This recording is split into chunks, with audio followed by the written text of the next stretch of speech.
Magandang araw mga bata!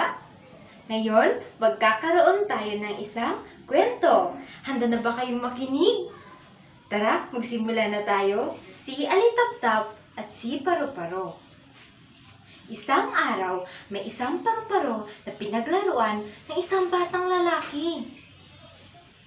Iniwan niya ito nakabaligtad at kakawag-kawag sa lupa.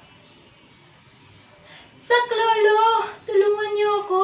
Dumaan si Langgam at narinig ang sigaw ni Paru-Paro. Gusto kitang tulungan, ngunit nagmamadali ako. Magandang sikat ng araw at maghahanap pa ako ng makakain. Umalis si Langgam at iniwan ang kaawa-awang Paru-Paro. Saklolo! Maawa kayo sa akin! Tulungan niyo ako! Dumating si Gagamba, lumapit siya kay Paru-Paro. Gusto kitang tulungan, ngunit papagandahin ko pa ang aking bahay.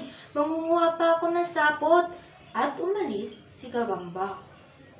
O bathala, tulungan po ninyo ako. Magdidilim na at masisitulog na mga kasama kong pulisap. Wala na sa akin pa ay makakakita.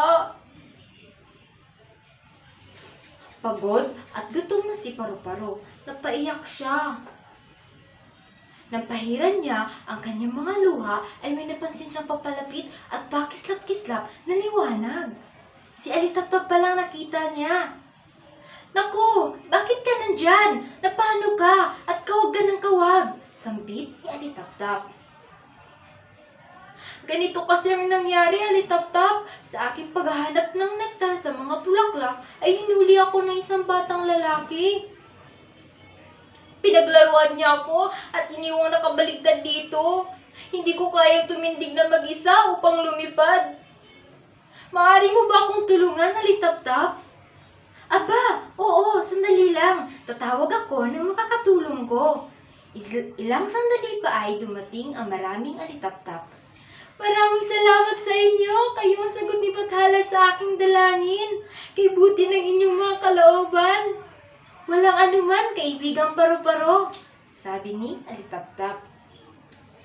O sige, kaibigan, aalis na kami. Aalis na rin ako. Papunta na ako sa aking tahanang bulaklak. Salamat muli! Aral na natutunan, makikilala mo kung sino ang iyong tunay na kaibigan sa oras ng kagipitan at huwag mag-atubiling tumulong kung may kakayahan. Hanggang sa muli mga bata!